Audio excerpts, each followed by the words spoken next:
Yo, what's up? Game 2 na ng quarterfinals upper bracket ng Doyo Masters Legends 2021 between Lupin and Weibo Gaming. Weibo Gaming able to secure that game 1 na nakuha nila sa pag-snowball nila early in the lead dahil nakuha nila halos lahat ng objectives and din nila binitawan pa ang kanilang advantage, able to take the win until the end. Alright, makikita natin, kinuha na ng LP itong si Darius with Diana and Brom for the support. Obviously, Camille naman ulit mula sa side ng Weibo. And dito na ulit si Fiora na napaka sakit pa rin, napaka-updi pa rin pagdating sa side lane. And with the Galio for the huge team fight potential. Ngayon, ganda naman ang name nito ni paring mid laner ng Lupin, si Love is Gone. Mukhang may nanakit sa'yo pare. Sino yan? Pag-usapan natin yan. Love is Gone will be fused in that Diana obviously. Pero kinuha na nila ito dahil malaki rin ang naging problema nila ng kaharap nila yung Diana ng Weibo Gaming, si Him. Nice name naman. Halatang hindi pinag-isipan. LP Bran and TBG will be picking that Kaisa and Vi. So Vi will be on the jungle role obviously. No hover pa lang nila. Ayun, nilock in na. And kita natin dito sa bandang Weibo side, Akali will be on the mid lane, I guess. Makakita na naman tayo ng assassin action dito sa bandang gitna with parehong melee AP browser, AP user tong na mid laner natin.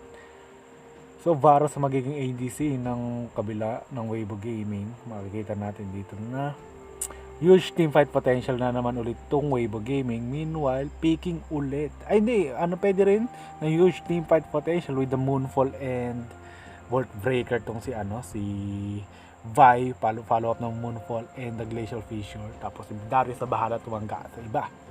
And si Kaisa to provide the backline damage. Kaya nag-uusap na naman ulit ang pareho shoutcaster ng China. Ito mukhang napipilitan ng mag-Weibo side tong si paring kulay gray na suit. Si bandang kulay ng kaliwa. I will call him... Ano ba pangalan nito? Magandang pangalan dito kay Kuya. Justin na lang, sige. Paring Justin, ito si paring Justin mukhang pipilit pa rin niya kanya ni Lupin. At inisip niya, ito siya sabi niyan. Ito kasi gusto kong Lupin manalo kasi andito na ako sa side nila. Hindi naman ako balingbing para mag-iwa pa ng side. Hindi naman ako katulad mo na nagbabago ng side pag natatalo yung team eh. I think makakabawi na may Lupin dito at maganda rin naman ang team fight potential nitong si Diana. Dahil pwedeng mahuli niyan. Although medyo mahirap. Pero pwede natin sabihin pare na masakit tong si Akali kasi kasi ang sakit talaga ni Akali ng later patches. Okay, paumpisa ng game. Wala na akong magawa. Lupin versus WBG Game 2 is now a go. Hintay lang natin mag-start ang game. Titignan natin kung magkakaroon ng crazy invade ng Lupin to shake things up. But no, mag-move lang sa mid lane pareho tong mid lane. Pero mukhang nag-move sila sa blue. Meron din ang ginagawa ng Weibo Gaming. Pero na-spot sila rito ng Darius. So hindi na itutuloy pa ng invade tong LP and WBG dahil na-spotan na sila ng parehong team and they will just move on their lives at mag-standard laning ulit sila. Wala masyadong crazy change lane. Parang ganun lang din. Counting kachawan lang ulit sa mid lane. Pinapakita ni Kuyang cameraman. Ngayon pag-usapan natin tong si Akali.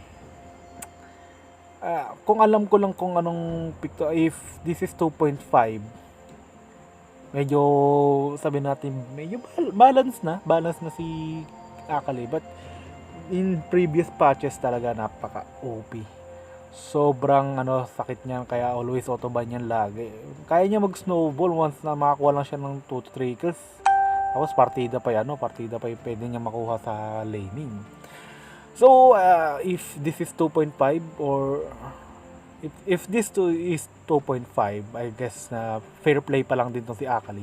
Depende na lang kung makakapag-snowball siya rito at makakuha siya ng mga picks and makapag-scale. Meanwhile, sa bandang baba, Taunt has been used but not sure. Follow-up, pero with the Sonic Wave naman, the Shuriken flip rather mula sa Akali, nagtago lang sa Shroud, 2v2 situation sa gitna. But no one died yet. At mukhang may party dito sa gitna nga. Dalawang jungler natin, binabantayan kanila mga mid laner. Pero dash in, dash out with the Shuriken Fleet na naman dito si Akali. Ang dash ni Diana, not enough to burst her down. Pero mas masakit pa rin na Akali dito with the 5-point strike na hindi naman tumama. Meanwhile, napupush na naman si Darius sa bandang taas. Di niya kayaan suntot-suntot si Fiora. Kaya napilitan na lang umuwi. WBG... wala pa, di pa natin pwede masabi kung sino yung nakakakuha ng game na to dahil this is just 2 minutes pa lang naman. Makikita natin dito kung sino ang mag-snowball once na nakita natin ang pareho objectives, kung ano maging kalabasan, kung sa magko-contest with the Justice Punch naman and Shield of Doran dito kay Galio, but no other follow-up pa dahil nandito na rin si Braum to support his ADC. Bran will be will stay alive. Meanwhile, si Camila ito nag-move na dito sa tabandang gitna. Ngayon makikita pala natin na Camille will be on the jungler role pa rin. Kala ko may konting shake up, but na ganun pa rin, stay pa rin sila. Mukhang di kaya ni Darius si Fiora nga talaga dahil mas grabe sundot-sundot si Fiora. Tapos may sustain din yan pag tutusok yung mga vital. So, pero maganda pa rin yung sustain din ni Darius. Mas more like tanky bruiser si Darius.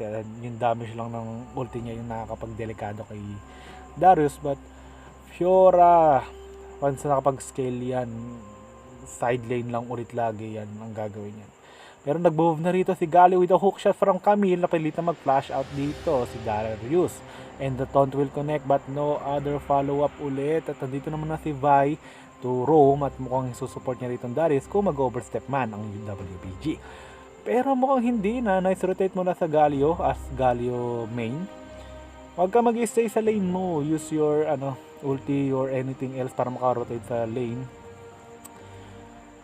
May pressure yan pero may 1v1 with the Great One. Darius na ginamitan ng Grand Challenge but Darius will be pop like a balloon dito ni Fiora won that 1v1 situation sa taas with the first blood pa nga. So additional damage, additional gold para sa kanya. Weibo is on this game again pero with the Hextech Ultimatum dito kay Braum, napilitan mag-shield, nakapagtakas pa naman. Yung first skill, I forgot the name. Skill shot ni Varus, hindi na siya nang tumama. But, mukhang napatay naman dito si Galio pala. So, it's a 1-for-1 trade pa rin overall. Marami nang involved sa LP. Hindi pa rin masama at hindi pa rin masyado nag-snowball tong WBG dahil early game pa lang. So, hindi pa natin nakikita kung sino talaga ang mahawak sa game. Dito kung sino ang matanga dito sa Dragon, I think siya yung siya yung matatalo obviously unless na magkaroon ng miracle play. Galio is setting up on this Dragon na lang din. Mountain Drake ang unang Drake natin, so medyo high priority, much better naman yan kumpara sa Ocean Drake. Pero Diana and Akali may 1v1 naman sa baba, 5-point strike, tumama. Ang sakit naman yan with the Shuriken flip. Pero mukhang napaasim ka ata Akali with the Moonfall pa nga. Pero perfect execution, not perfect at napahamak na naman dito si Galio. Napilit na mag-flash out pero dito na yung tactical sweep ni Camille. Buhay pa ata si Galio. Yes it is. Ayun naman. With the chain of corruption, tumama pa yun sa Braum. Pero naipit na rito si Vice sa dalawa. Able to be take down. Pero nandito na killer instinct si Camille. Pero yung first kill ni Varus napaka-hapde. Mukhang may isang basic na lang yan. Pero yung shield gagamitin to block the damage from that skill na naman. Ngayon, able to trade 1-for-1 again. Mukhang mas maganda na ang rotation ng LP dito. Hindi na sila nabubuli pa ng WBG. At nakakasabay na sila sa kung ano man ang gawin dito ng WBG. Although LWBG pa rin ang medyo mas na may hawak siguro sa DR, I think. Wala pa, tingnan mo yung gold. Di ito. Ano ba yung sabi ko? may masabi lang. Pero 1v1, 1v1 na naman tong dalawa. Mukhang magkagalit dito yung Diana sa si Akali eh. So with the tactical hook shot, flip. And hindi na nila na-reach tong si Darius. Napilita pang mag-grand challenge to si Fio. Pero nakauwi naman na si Darius para makapag-reach yan pa. Pero na-push down na nila rito ang top laner ng LP. So may freedom na sila to take this RH. Pero mag-move na lang sa DR tong LP to trade that one back. Isisecure nga ng WBG ang Rift Herald at kasabay naman ito ang Dragon. Mukhang puro trade lang sila lagi sa game 2 ah. Nice play. Although first turret maganda ang naging trade din dito ni WBG sa bandang taas. At mukhang binabasag na naman ni Diana tong si Akali. Galit na galit eh. Gustong katsawin tong ninja. Mukhang may galit yata. Mukhang ayaw na niya mabully na naman. Hindi katulad ng game 1 na medyo nabully yung buong team ng LP. Konting much better lang na dahil sa advantage na nakuha ng early ng WBG, hindi na nakabalik pa yung LP. So makikita natin dito na sa early pa lang at pantay na pantay ang gold lead, ang kill, maliban lang sa Torre. 2,000 gold lead hindi pa rin masama, pwede pa rin mabawi ng LP. At nandito na naman sa baba itong dalawang mid laner na to, pero andito naman si Galio for a change. At mukhang susuportahan na niya rito si Akali kung sakaling mag-overstep pa rito si Diana. Iniwan na lang niya si Varus, pero naispatan ni Diana tong si Galio. May wards doon at mukhang naalam na niya. Nakaamoy ng wards, sa pilit na mag-sweep. And wala na magaganap na clash dito sa bandang baba. Pero 3 man sa baba rin. Pero tactical hook shot with the Hexic ultimatum pa. Anong protobelt gagawin mo, Darius? Anong gagawin mo, Darius? Kulong na kulong ka. Masaya ba sa bilibid man? Pero ginamit yung grand entrance. Mukhang nahuli dito si Diana. Mukhang makakatakbo naman yata yan. Walang chain of corruption dito si Varus. Pero nakita naman natin na push down tong taas. Pero di natin pinakita kung nakasurvive si Diana. No, patay. Napatay siya sa Varus. Hindi niya kinaya ang poke ni Demon Pants. At nag-move sa mid lane to si Camila na kung nakikita nyo sa minimap. Kinukulit niya rito yung jungler ng kabila. So mukhang nakalbo tong LP, although nakapag-trade pa rin lamang pa rin ng 2 kill tong WBG. At makakapag-move on na naman dito sa baba. Makakapush na naman sila ng Torre. So it's a macro gaming style para naman dito sa WBG. Like I said na naman, paulit-ulit, side lane lang po ang gagawin ni Fiora.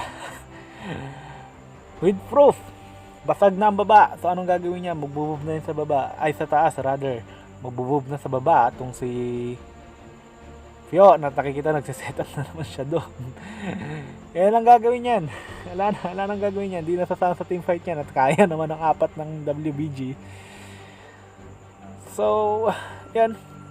Kung ang trabaho lang ng Fio talaga ay side lane, ang side job, mga part-timer lang siya diyan sa League of Legends. Di talaga siya champion, ano lang siya taga-push.